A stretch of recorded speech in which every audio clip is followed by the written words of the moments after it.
আবু হুরায়রা রাদিয়াল্লাহু তাআলা আনহু থেকে বর্ণিত, তিনি বলেন, হযরত রাসূলুল্লাহ সাল্লাল্লাহু আলাইহি ওয়াসাল্লাম বিরতহীন রোজা পালন করতে নিষেধ করলে মুসল্লিদের মধ্যে এক ব্যক্তি বলল, ইয়া রাসূলুল্লাহ, আপনি যে বিরতিহীন রোজা পালন করেন।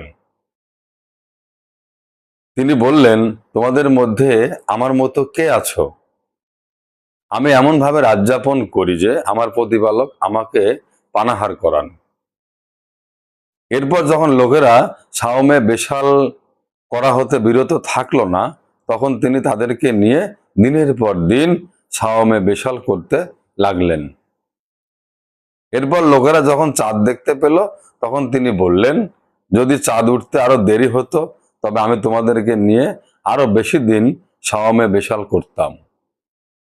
এ কথা তিনি তাদেরকে শাস্তি প্রদান স্বরূপ বলেছিলেন, যখন তারা বিরত থাকতে অস্বীকৃতি জানিয়েছিল। হাদিস নম্বর 1841।